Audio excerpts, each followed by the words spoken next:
Hello, everybody, and welcome to the Fortress of Comic News, episode 420.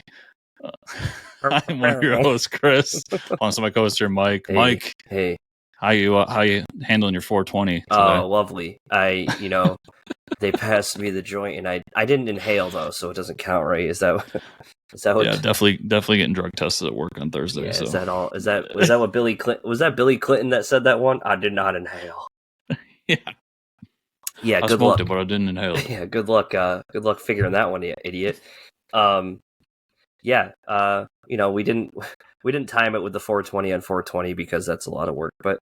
That would have been almost a decade's worth of planning. Yeah, Mike, that would have. Yeah, we can't do that. We're not Jonathan Hickman. We're not going to Jonathan Hickman the podcast. No, I'm shooting at the hip over here. Yeah. This is This is it. It is what you get. What you get, and you get a couple of don't dopes. Throw a fit. Yeah. You get a couple of dopes talking about comics. We do have Chris Saloff on the show again, returning to talk about Volume 8 of Crit. And that's what he's doing. He's talking about it, and we're just listening. Yeah, it's the best kind of interview. So it's fantastic. Stick around for that. He's just doing it all. Talk about Warhammer for a little bit.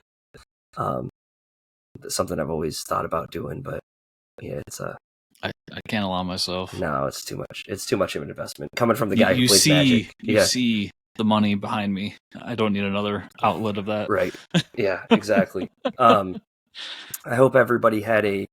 Oh God, it sounds like I'm losing my voice, but I hope everybody had a fun and safe free comic book day, because it is Sunday today, but Saturday was free comic book day. Did you have a fun and safe free comic book day, Chris? Yeah, fairly uneventful. My shop did a little something, but not a big thing like it used to be. So I went and got my free books, and then I did grocery shopping. Nice. And did not see Thunderbolts yet, but that's because flex for a second. My girlfriend wants to go see it with me, so we're waiting until next weekend. Wow. Okay. Let's not worthy of this guy over here. All right. Yeah, weird flex, brother. But no, yeah, I am seeing it's getting great reviews, raving reviews. So that's always good to see, Yeah, I'm excited to see it. I did want to see it. I almost went and saw Sinners. Oh, I do want to see that so bad. I heard that's good, and also as soon as they said like vampires, I was like, I'm here. Chris is there. Yeah. And I want to see The Accountant too. I really like that first one. I need to watch The Accountant 1. Oh, it's really good. Yeah, it's on Prime, I think. Yes, so it's on my watch list. Yeah, I just rewatched it. The first one still holds up. It's really good. I just got so one day I'm on Disney Plus, and Disney Plus merged with Hulu, I guess. Yeah, at some point. So yeah, I don't know what's going on. I don't keep track of this shit. But Sons of Anarchy popped up, and I was like, I remember liking that show. Yeah. So I started watching it, and sucked back in. That was like Tuesday, and I'm on season 3. Chris just woke up in a haze. He doesn't know what to do. It's like, that was 3 days ago, I think. And then I found out, because last night I was like, I should watch the episode of Andor that came out, and I go to that, and there's 3 more episodes, another 3 hours. What? And so I looked it up, and they're launching it 3 episodes every week. And I'm like, what? Oh my God. It's a lot, man. Like, it's good. I love that show. I love those first 3 episodes, but it was a lot. And so I just literally sitting there last night, like, I need to watch these for the show. And I just watch more Sons of Anarchy. Yeah. Yeah, I feel that. What an interesting approach that we're releasing 3 at a time. Apparently, they're all like mini movies. So they're all going to be set like as their own story. Yeah, it's a trilogy. When I say mini movies, I just mean movies because it's 3 hours. Yeah, mini movies. They made a new trilogy and it's on TV. Yeah, it's an approach. I'll definitely watch it. I'm already behind, so I'll probably be behind talking about it. Disney was like, surprise, you're 2 episodes behind. Surprise, bitch. Yeah, surprise, bitch. It wasn't just 1 episode. 9 weeks of awesome Daredevil. Now here's 3 hours of Andor every week. This is the week where Chris and Mike actually caught up on most of their comic book reading. So I got so much reading books, done, books to talk about. So I think that's probably a good spot to just jump right into the news. But I unfortunately didn't get out for free comic book day this year. Just got too busy with some stuff. But it probably was for the best, because it would have been at like I told you, the game shop, where I don't need to spend more money on trading cards and Yeah, it is May the 4th, so May the 4th be with everybody. May the 4th be with you. And I hope you got to read some free comics. Did you read any of your free comics yet? Are you going to talk about those today? Yeah, I read all the free comics I got. Oh, sick. Okay, cool. There's a couple I won't talk about. I guess I could say right here, but like I picked up the Fantastic Four one, and I'm just not a Fantastic Four guy. Although I'll say Johnny Storm has a fantastic handlebar mustache in the issue. Yeah, and perfect. That was almost enough for me to buy issue number 1. And amazing. I checked out the Energon one, but it's I'm reading G.I. Joe in trade. That's why I haven't been talking about it since issue 1. So I'm waiting for the trades to come out. So I'm behind on it. So it just didn't make sense. And the Transformer stuff I just don't care about. Yeah. And what was the other one that I didn't really care for? It doesn't matter because I can't remember. But yeah. The rest of them, I'll read. I'll talk about later on the show. Some TV news. Amazon Prime Video is jumping into another comic book adaptation using the Skybound Image Comics series Stillwater. Prime has tapped Greg Berlanti and Carly Ray to write with Skybound Entertainment Management as part of the production team, including Robert Kirkman, David Alpert, Rick Jacobs, and Glenn Geller. This is the Chip Zdarsky book, right, Chris? One of the few I haven't read. Yeah, me either. It's funny because I'm like, oh yeah, I remember when Stillwater came out. I did not read it. So I'll probably have to go back and do that now. I believe when Stillwater was coming out, I wasn't as like huge of a Zdarsky fan as I am now. So, and also it's a horror book. Yeah. So it had that going against it for me and my taste. And also just I wasn't like the everything Chip does is amazing mode that I'm in right now. So maybe I'll go back and read it eventually. As a show, though, I'll have to see what it's all about. It's interesting that Berlanti's a part of it. Yeah, I mean, here's a guy who has experience adapting comics for film, so that's pretty cool. Or not film, but for TV. For TV. Yeah. Yeah, and I read that Berlanti became close with Kirkman, some of the team over at Skybound. That's cool. And this was one of the books that Kirkman handed to him, was just read this. You need to check this out. Yeah. And that's how this all kind of got rolling. Yeah, that's awesome that they're doing this. And I think the reason they got into this property is because the article can actually cite now that Zdarsky is the acclaimed writer from runs on Daredevil and Batman. So that's not people. Yes. But so from what I've read, it's a community that exists outside the natural laws of aging and death, protected by stringent rules, often brutal enforcement, primarily through the eyes of an outsider drawn into this town of complex relationships and a dark history. Interesting. Yeah, I mean, I'm going to check it out. Sounds like something I would enjoy. Yeah. And I've been reading a lot. It's been a lot of speculation behind the scenes of Prime wanting to do more comic book stuff. Obviously The Boys was really successful for them. Right. They got in bed with Kirkman with Invincible, and that's been huge for them. So doing more comic book adaptations, I believe they're the ones that are helming the Criminal series that was picked up. So they've got a history. They want to do stuff, and hey, they've already got Kirkman as part of the family. Why not do more Skybound stuff as a part of that? That could be a good way of them proving even more that they can do it. Yeah. Yeah, I think it makes sense from a business standpoint as well, right? They're like, why not? Yeah, and honestly, Prime, from what I've watched, from what I've heard, their adaptation work people are fans of and enjoy. I know there's the one maybe Black Eye is One Ring, but I just feel like Lord of the Rings fans you'll never please anyway. So yeah, there's a lot of communities like that. Speaking of that, as the Last of Us fans seem to be I feel bad for the main actress. She had to leave Instagram because people were harassing her so much. It's this is speaking from a Star Wars fan. Yeah, so right. From Star Wars as well. Yeah, I mean, everybody wants to throw their shade at me. I get it. My fan base is similar, but you're not watching Last of Us yet, right? No, I'm still playing the game. Episode 3 was really good this week.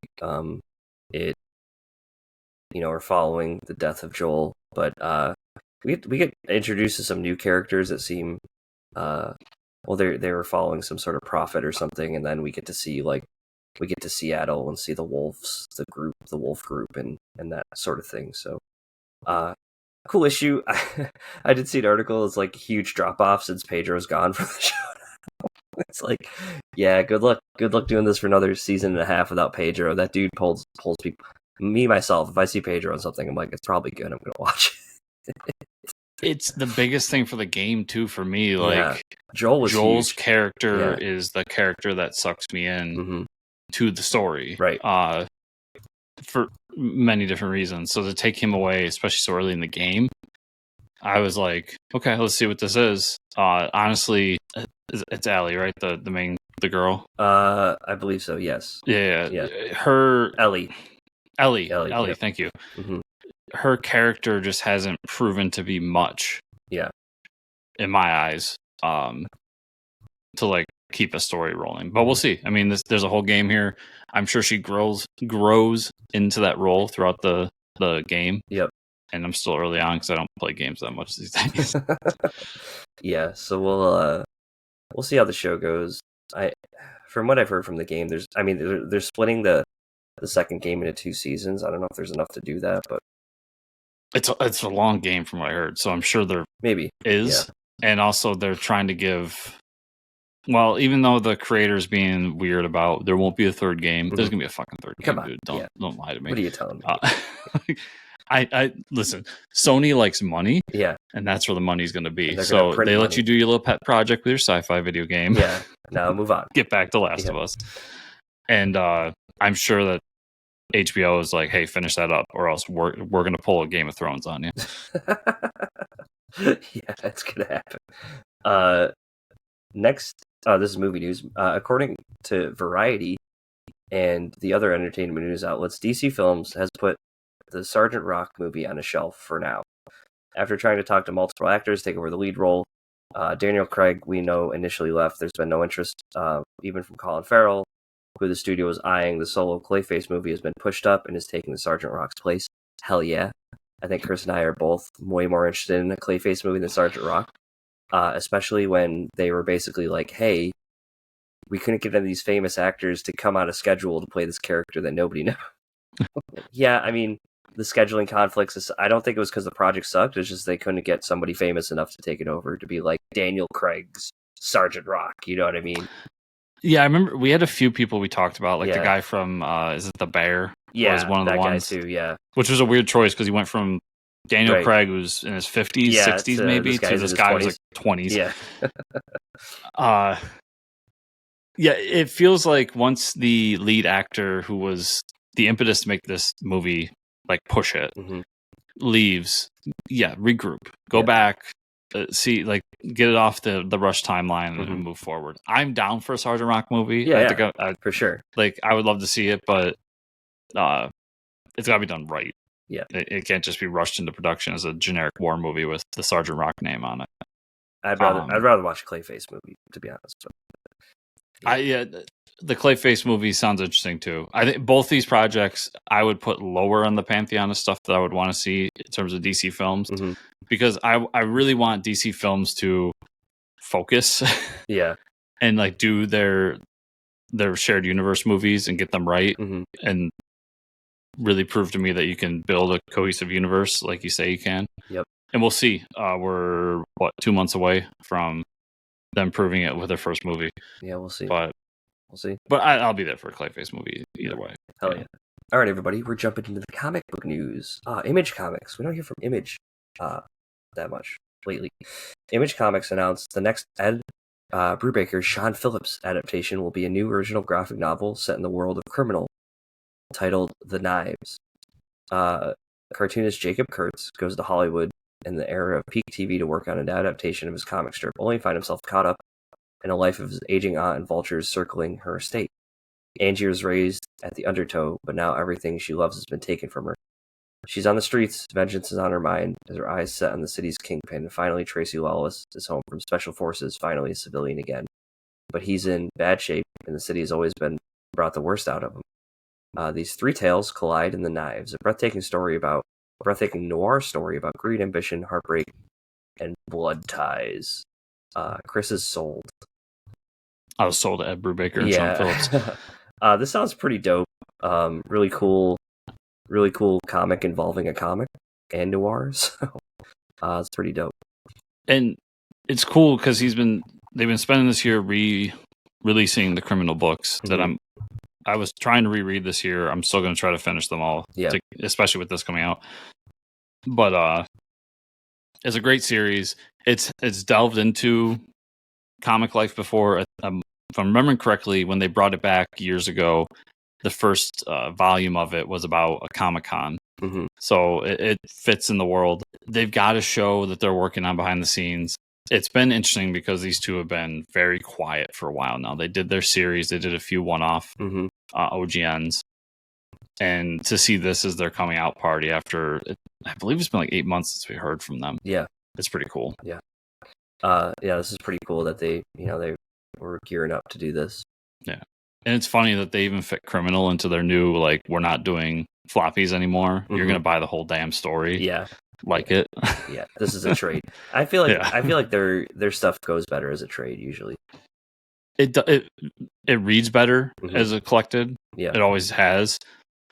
And it's also just, I remember Brubaker talking about the economics of it. Like, people buy whatever the book is, but we'll just say Criminal, number 1, when it came out, and then number 2 sold a quarter of what number 1 did. Yeah. And then it just dips after that. And it's like, he's like, everybody just speculates on number 1 and then doesn't read the story. And he goes, fuck it, I'm just going to make you buy the whole book. Yep. And the fans will keep coming and we'll just make a living off them. Hell yeah. It's worked so far. No, that makes sense. Mm-hmm. Mad Cave Studios is in the news, everybody. No DC or Marvel news, which is great. Mad Cave announced, not great, but I mean, not great. We don't need another Batman or X-Men book this week. Yeah, it's technically, even though it's the beginning of a new month, it's technically the end of the month, which is when, like, news fades. It's a 5-week month, also free comic book day. I think there was a lot going on. They didn't announce much. Mad Cave announced a new series titled Look Into My Eyes from writer-artist Rubin. In the first issue of Look Into My Eyes, readers are introduced to Cravenwood, a seemingly quiet town hiding dark secrets, when Susie, a high school student, mysteriously vanishes. Conspiracy-obsessed teen R.J. Nugent is determined to uncover the truth, but things in Cravenwood are far from normal. Yeah, especially a town titled Cravenwood, I would assume. As RJ, I would never live in a place called Cravenwood, I'm just telling you. I would be like, let's get the fuck out of here. As RJ digs into Susie's disappearance, she stumbles upon unsettling rise of Knock Knock. Oh god. A wildly popular social app that seems to be taking over the town. Oh, and did we mention the sudden appearance of a grotesque, many-eyed monsters lurking in the shadows? With QR codes embedded through the issue, you can dive deeper into Cravenwood's eerie lore by stalking the character's social media and exploring secret documents, hidden clues. Are you ready to uncover the secrets of Cravenwood? So, interesting story. Some of the art on the covers looks really creepy. The whole QR code in the issue thing always kind of takes me aback. I've seen them do that with music in issues before and stuff. I don't know if it's a curmudgeon thing in me or like just an old school comic book reader, but I don't know.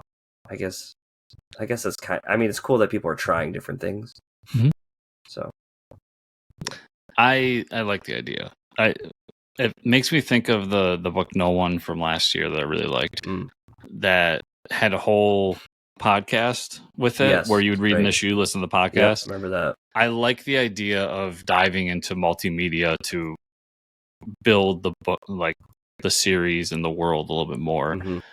The trick is, for me, it has to be additional to the story. Mm-hmm. It can't be a part of the story, because in 5 years, 10 years, 20 years, are those QR codes going to still work? Yeah, that's true. Yeah, probably not. Yeah, I didn't think about that. Yeah, I think it's a cool idea. I like the idea. It's not a book that I'm really interested in, but I like the concept and what they're doing, and it seems different enough to be something to look out for. Yeah, I think that's cool. This last one, literally, I just want to tell this real quick. I got the email for this 20 minutes before we started recording the interview. That's amazing. I was just like, well, we need more news. Yeah. So hot off the presses. So hot off the presses on this one. We have a breaking news coming into the Fortress of Comic News. IDW. Yeah, we need that noise. What is that noise, by the way? Is that like a telegraph or something? Like, I think it's the Morse code the thing. Morse code. Yeah. Okay. Yeah. IDW Comics announced a new edition of their TMNT lineup with Teenage Mutant Ninja Turtles Shredder from writer Dan Waters and artist Michelle Bandini. Prepare for the rags to revenge story of Ultimate Ronin, returned forever, changed by a maddening ordeal beyond imagining, betrayed by all around him, and no longer with the Foot Clan. Shredder will quest deep into New York City's underworld as a former protege has formed their own rival clan with sinister plans for the city. In his deadly mission for vengeance, enemies both old and new will brutally discover what defiance will bring them at the end of the Shredder's blades. Yeah, so Shredder's a huge character in TMNT. Him giving his own book's pretty cool. Him out on his own without the Foot Clan is pretty dope too. Mm-hmm. So it sounds like a really cool book for Turtles fans. Yeah, TMNT, one of the many books I need to catch up on, but I like the idea. I like Dan Waters getting this book. He's doing that Batman Dark Patterns book. Mm-hmm. So for me, I'll definitely check out when we get the review copies because of his work alone. Mm-hmm. And just that I have enjoyed the TMNT stuff I've read so far. Yep. So yeah, good on him. Good on them for expanding this line further and doing some cool stuff with it. Yeah. Yeah. And then we're gonna end here before we talk about our books this week on some sad news. Dealing with some health issues over the past few years, artist Jackson Butch Guice, I think, passed away at the age of 63, young 63. Jackson worked on a ton of stuff at DC and Marvel throughout the 80s and in the 2000s, best known for being the co-creator of the infamous X-Men villain Apocalypse. Yeah, it's very sad to hear that. He did some Resurrection Man stuff.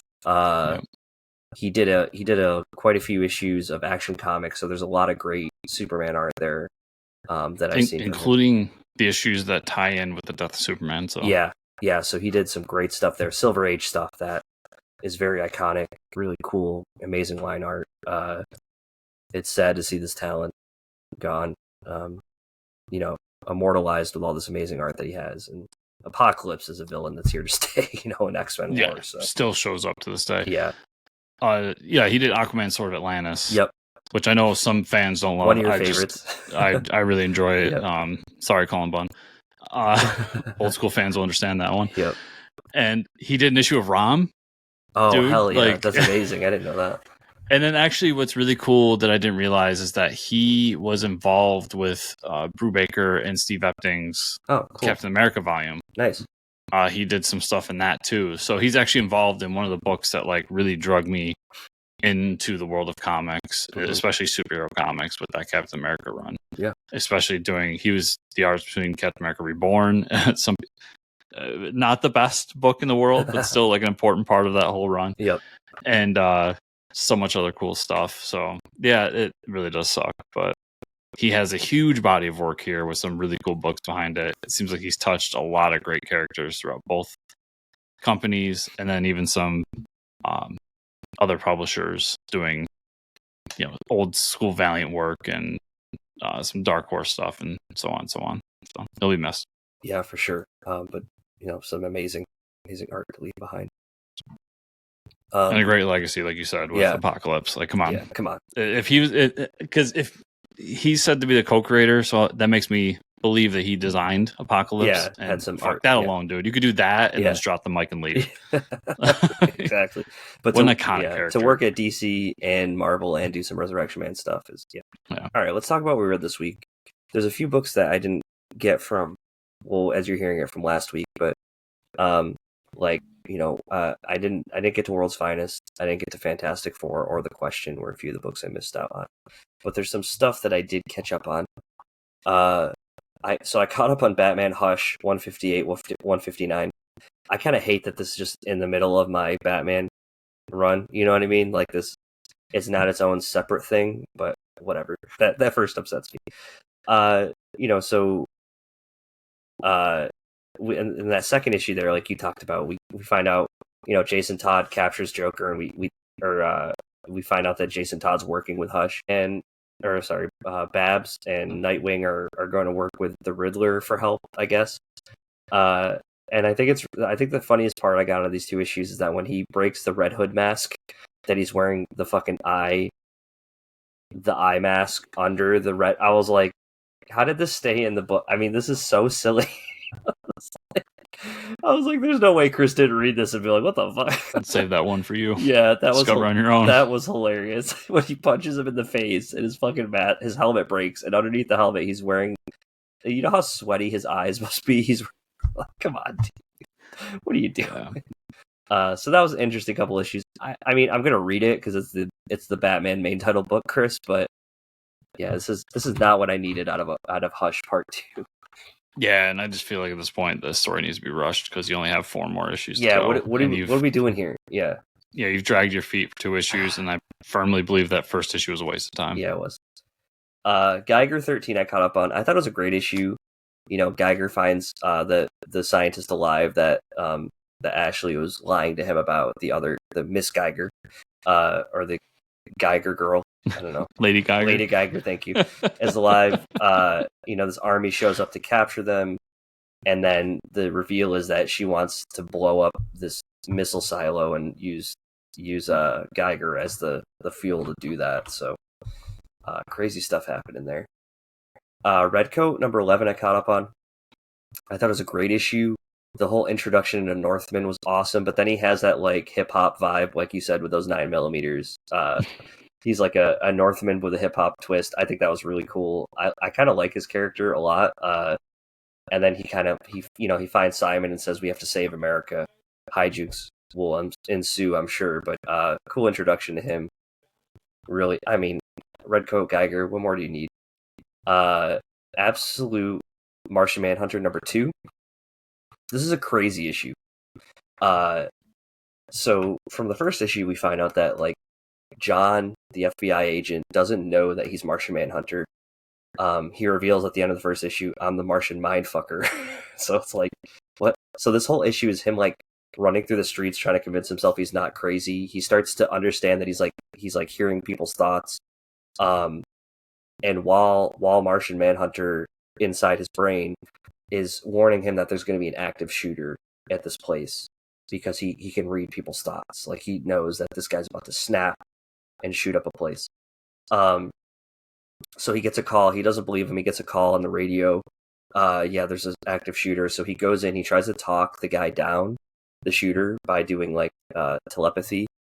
And what happens is like he doesn't just do telepathy. It's an interesting Martian Manhunter. He goes in and finds like the root cause that like drove this guy to go and shoot up this building. Like whatever deep rooted thing that he has in his brain. That he's like molded since childhood, and he fixes it. So he like snaps him out of it, and the guy looks around. He's like, "Oh my god, what am I doing?" And as he resolves him of it, then the cops that show up shoot him in the head, shoot. And so it's like he went through all this to like do all this work and find out he could save people, and then the cops come in and shoot him. It was a crazy issue, dude. This book is insane. This book is insane. All the Absolute books are insane. I had someone call me up last week and it was like someone I know that collects comics that I work with, and they're like, dude, they're not even reading that many comics now, but they're like, I've heard all these Absolute books are great. I gotta start reading them all. I said, yeah, what are you doing? Like, come on. Where have you been? Check it over your ass and go buy them. Yeah, go buy them. Godzilla Spider-Man number 1, Chris. There it is. What a crazy issue, man. This is wild. I think my favorite part were the editor notes happening throughout the issue. Those were so much fun. A lot of the tongue-in-cheek. I love that type of humor for editor notes. This is Spider-Man after Secret Wars, right? He comes back with the black suit. And he's got the Venom symbiote. So he accidentally gives the symbiote to Godzilla. He does this roar, which, the symbiote doesn't like noise. So he gets the symbiote, and then Spider-Man has to get the symbiote off him, and then Godzilla starts fighting the symbiote at the end and like obliterates it with his radiation breath. And they kind of like have a little, okay, see you later, till next time. I mean, this is Godzilla versus Spider-Man. This is what you would expect out of the book. Amazing. Yeah. I had a lot of fun with the issue. And I loved how it ends with Eddie Brock getting the symbiote. Yeah. But now he has like the Space Godzilla things coming off of him. Yeah, that was a really cool touch. I had the feeling going into this book, like, okay, I saw the pattern where Godzilla was going to get the powers of the hero that he's fighting, and then blah, blah, blah. So I was like, okay, he's going to get the Venom symbiote. Then I started thinking, like, we have X-Men and Thor. X-Men, Avengers, and Thor coming up. Yeah. What are they? Yeah. Yeah. What do they do? Like, Thor, does he get Mjolnir? Oh, like, or he's going to swallow Mjolnir. Yeah, like, he's going to throw it at him, and he's going to swallow it, and then get the powers or something. If I get a Godzilla with little wings on his head, that's it. Done. That's it. Done. Best book of the year. I feel like X-Men, whoever creates the Sentinels is going to make Mechagodzilla, and that's going to be the big story. I hope so. New Avengers, I don't know. That's going to be a weird one. They're going to make they're not going to make a Mechagodzilla. They're going to make a Godzilla with an adamantium skeleton. Yeah, I started to notice the pattern. And I was like, but the next 3 books don't fit the pattern. Like, there's no way to, other than Thor. They're going to comic book science the shit out of it. Yeah, it's gonna be strange. So I'm really looking forward to them. These have been phenomenal. They put a lot of work into these and been great. Blade Forger #2. This is that really cool book where they have these like battle Kaiser things. They're like the swordsman. We get it. You know, this guy the Emperor won this big battle of the 9 circles. He was the champion. We get a background of the king and his daughter and why she left him. She thought he wasn't ruling with an iron fist like he should be in the Empire. The Empire's kind of in discourse. He was being too passive. Then he basically sends his older son to go find her. And they challenge these, like, they call them forges to get their powers. And one of them is almost an impossible forge that nobody's ever been able to wield the power because if it senses any sort of fear, it won't let you take the power. And so the father, the king, is challenging him. And I think that's kind of how he dies in the first issue, was the thing he was fighting. So, really crazy book. I'm liking it. I read Godzilla vs. Hulk, caught up on that. I thought it was a great issue. The Godzilla getting the gamma radiation was amazing. And then the Mechagodzilla is like it was Pacific Rim versus Godzilla. Mm-hmm. So I love how they did that. Justice League Unlimited #11. Have you been? Justice League Unlimited #11. It was the follow up to? Is it number? Did I write the right number down?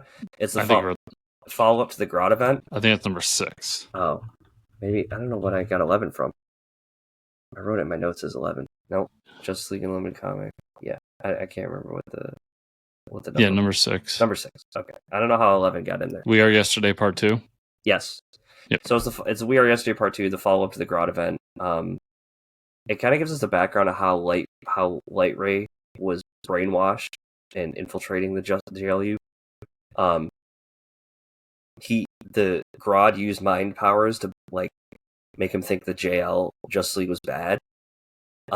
He tries to fight back once he realizes that, like once Grodd uses him, and they just kill him. They like obliterate him with a ray gun. So Grodd's done using him.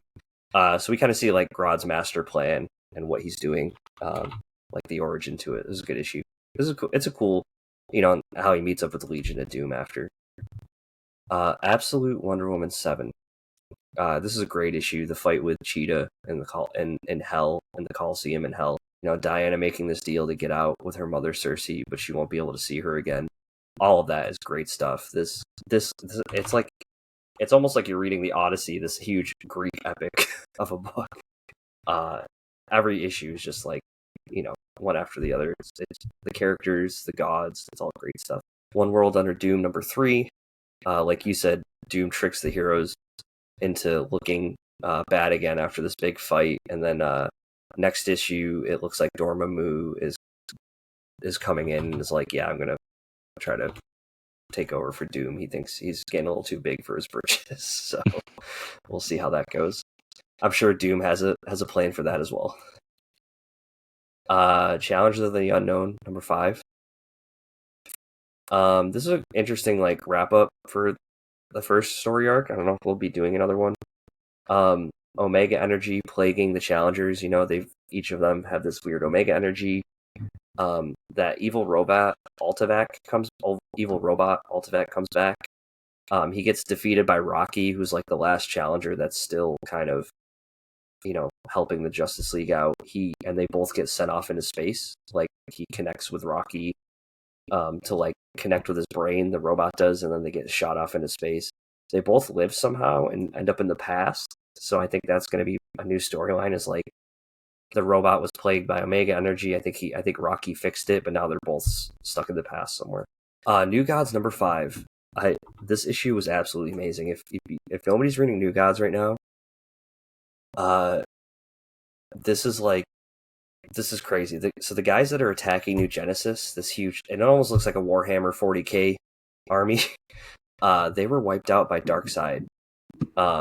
So basically, like, Allfather gets these crazy powers. He walks up and he obliterates all of them. But then they heal themselves because they said they embraced the darkness after Darkseid wiped out their Earth, and now they can't die. They're like one with the darkness. I'm sure that'll come up. And it just happens to be that the bastard son of Darkseid is part of their army. So Darkseid had a child with one of these women on the planet, and now we have his bastard son part of this. Awesome. Darkseid thought they're getting freaky with aliens. Yeah, he is. Yeah, yeah. Of course he is. Kind of like it's almost like a Viltrumite thing going on. Light Ray gets killed. In the battle trying to save Allfather. So like they get Allfather out of there and Light Ray just gets annihilated. And then this huge thing happens. Orion and Scott Free are fighting on Earth over this child still, and they don't know the stakes, and the kid hits Orion really hard, and Orion's like, oh hell yeah, I haven't been able to like not let loose on my power in a long time. So he's about to like hit this little baby kid with all his, and so at the end of the issue he goes to punch, and Superman pops up in the last page and grabs his fist. It was like, oh fuck, I did not think Superman was showing up in my New Gods book, but like Orion was just kind of like so I hope we get a little bit of a fight between Superman and Orion. That would be sick. I'd love to see that. This book is insane. It's like hitting all the notes. Yeah, I love the New Gods though. Superman 25. Did you read that one? Yes. Hell yeah. This is a great issue. The fight with evil Luthor was wild, and then with good Luthor just walking up and blowing his head off, I was like, okay, that was a wild turn. And we get that, like, we kind of find out that evil Lex Luthor clone is a little bit of a Bizarro clone. He's kind of like, starting to like fade into madness. See a little bit of the Bizarro gene in him. So they blow his head off, so we don't have to worry about that continuity anymore. And then Superwoman doesn't have her powers anymore, so something happened there. Yeah, and we get kind of the whole plan behind Supercore. Yeah, like when that all went when down. When it all started off, yeah. Mm-hmm. Yeah, so definitely a cool jumping off point for like the main Superman book, Summer of Superman storyline. Yep. Okay, the last book I got to out of these 15 books, Metamorpho number 5. It was a fun issue. I kept laughing reading it, Chris, because almost like every other page, they're like the all new, all now, and I was like, oh yeah, okay, I've heard taking shots at Marvel. Yeah, but and they're doing it because this is the issue where they get all the Metamorpho characters together. Like, there's 2 different Metamorpho women characters. There's a Metamorpho dog. There's a Metamorpho from like back in the day. So they're all coming together. That's why they're like, it's like making fun of Spider-Man, I think. But so there's like this, we find out the cyborg that shows up is a champion of the original sun gods, and that's kind of how Metamorpho got his powers. He got his powers from the sun god in this temple, whatever. He needs to win this battle because he's the avatar of the sun god, and if they lose, the Earth gets killed. So of course they gather all 5 Metamorphos, one of them being the dog, to fight him and the android, but they lose. So then the sun gets replaced by this giant being called Solaris, and it's like this evil like tyrant sun god. And so like the Earth doesn't die, but it gets replaced by this sentient like evil sun god. This book is so wild and wacky. Like it's not like anything I've read, and it almost reminds me of like an Ahoy book. I think that's why I enjoy it so much. But yeah, it's a lot of fun. I'm a big Metamorpho fan. If you want just a fun comic read, that's the one. But that's all I got to this week, Chris. That's it? That's it. That's all I have. That's all I have. What about you? I'll start with the stuff that's new. We talked about Godzilla versus Spider-Man already, but I do have Avengers number 25. Hell yeah. This ties into One World Under Doom, and what I like about what Jed MacKay is doing, and he's done this with other events too. While the Avengers are off doing the event, he tells a story with a different set of characters, but cool. Like set in the Avengers world. So we've got these, and you'll enjoy this, Mike. We got these like D-list villains. Hell yeah. Who come together and they're going to create the new Masters of Evil. I love this. And their plan is to take over the Impossible City, which is the Avengers Watchtower.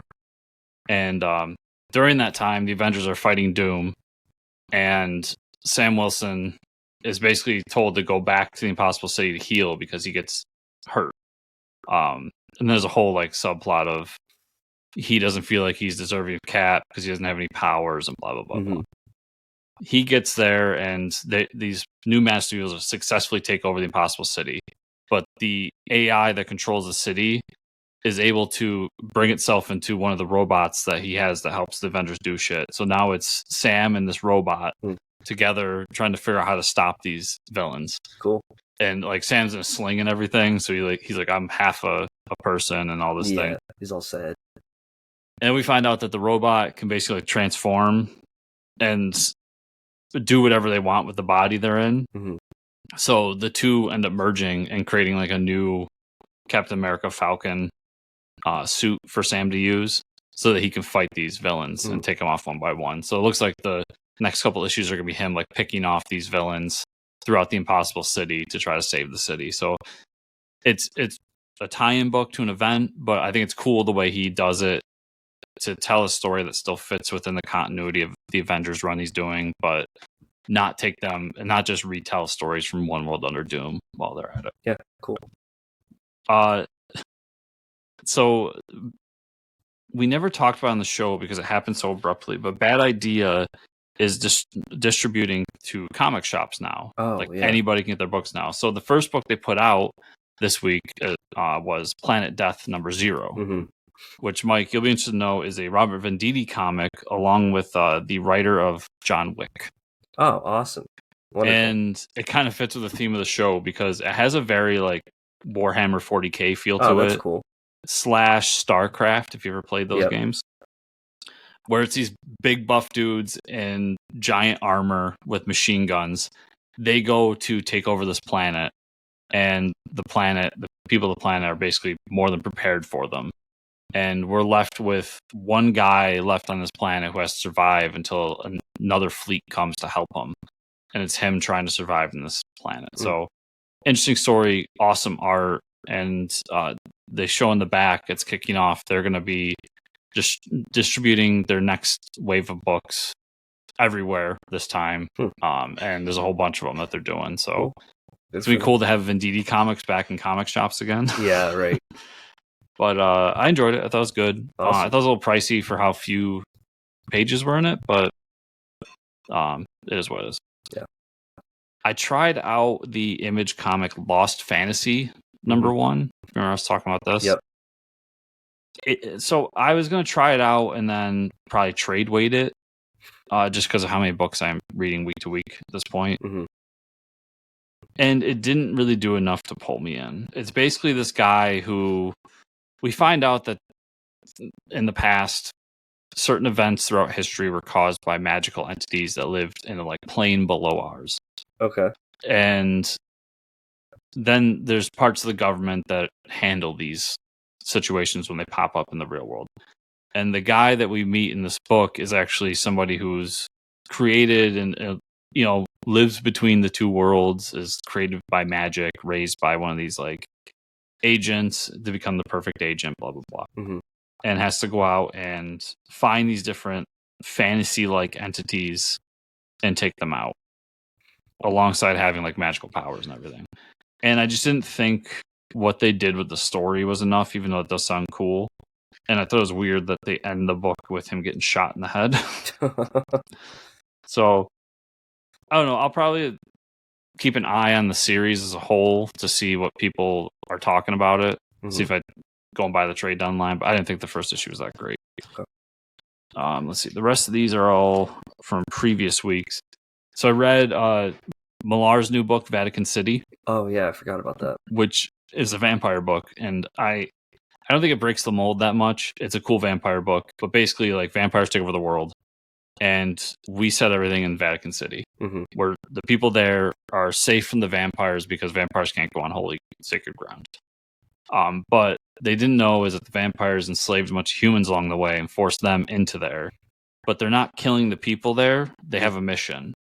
And the big surprise at the end of the book is that the Vatican City was actually built on top of a tomb that holds the queen of the vampires. Oh, cool. So that's what they're after. That's awesome.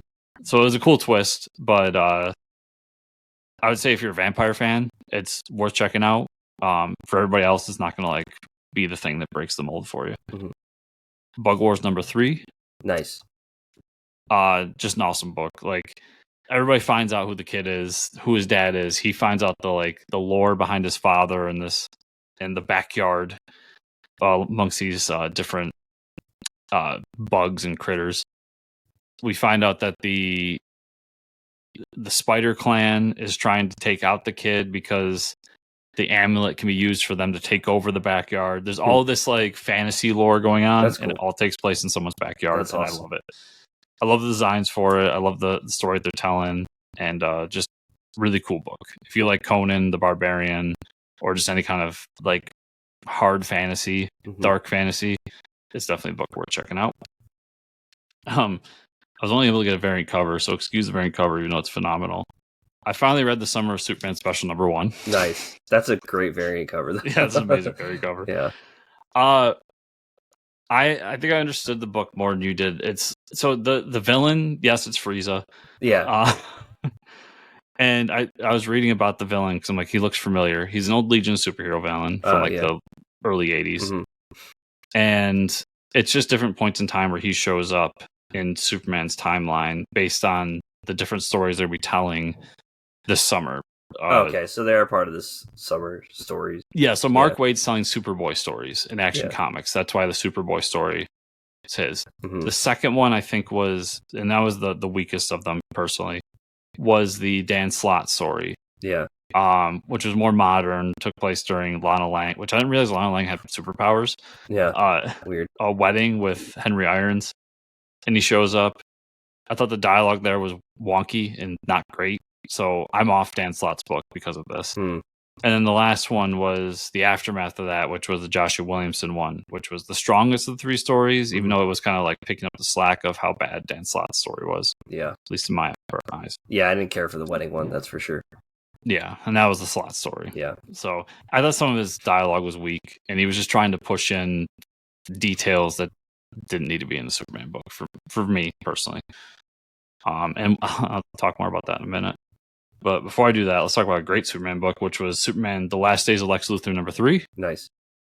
Last issue of it, we find out that Brainiac's behind the whole thing. Brainiac gave Lex this cancer that would slowly erode Superman's powers so that Brainiac could come and kill both of them at the same time, while giving Lex his ultimate wish, which is to kill Superman. Nice.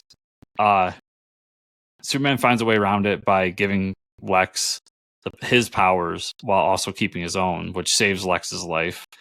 And then Lex, of course, uses the powers like Superman never would, taking out Brainiac, like ripping his head off, dragging him into the sun, and then the fight ends on the moon. Wow. Where if you know any Brainiac stories, you know that his body is basically booby trapped to like blow up if he ever dies, because his consciousness goes to another body. Right. And in that moment, Lex sacrifices himself to save Superman. As that's happening, so Lex actually does die at the end of the book. Damn.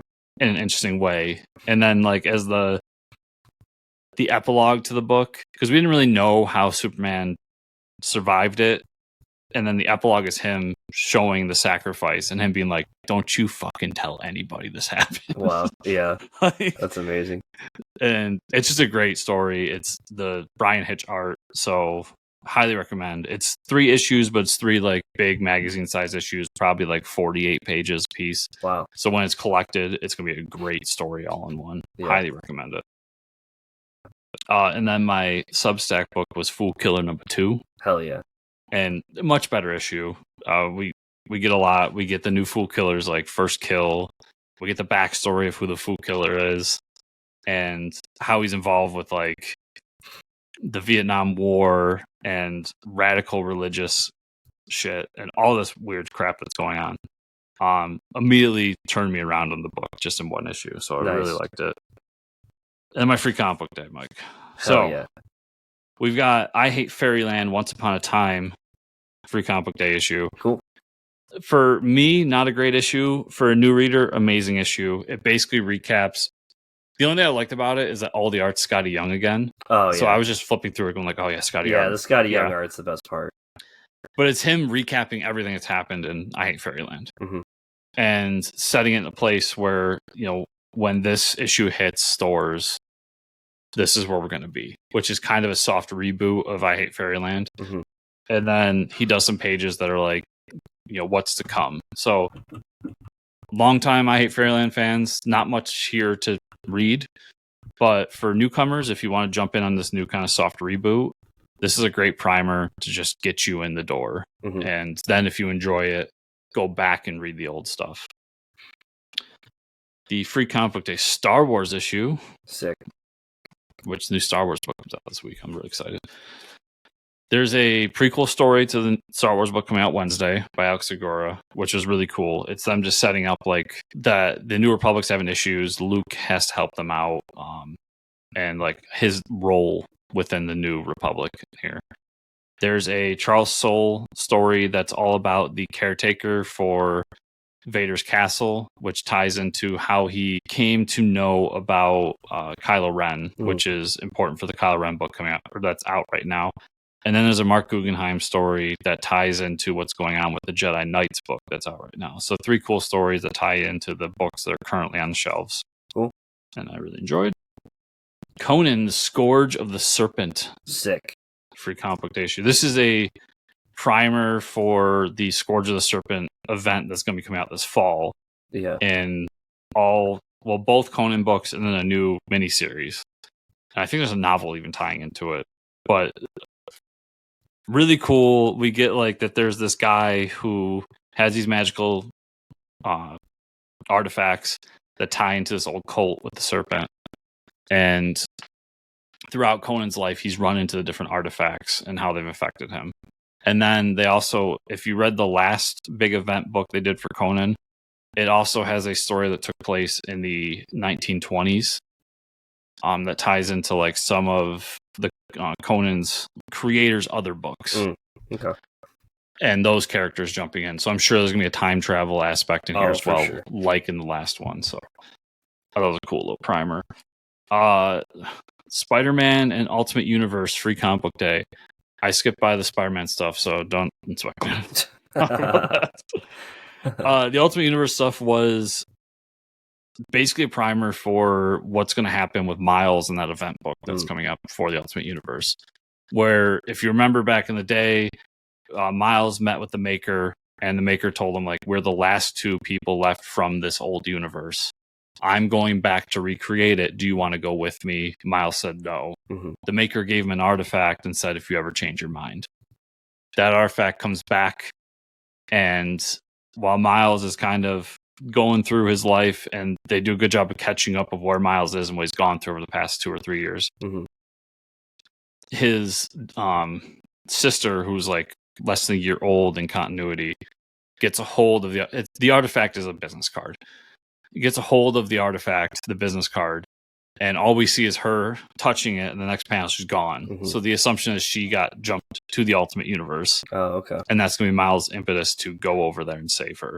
So it's a cool little quick, hey, this is how this is all going to happen. I'm sure that those same pages are going to be in whatever that book's called. I'm forgetting now. But, something cool to read. DC All-In special, free comic book day. So if the Summer of Superman special didn't get me to not want to read Superman Limited, this did a great job of it.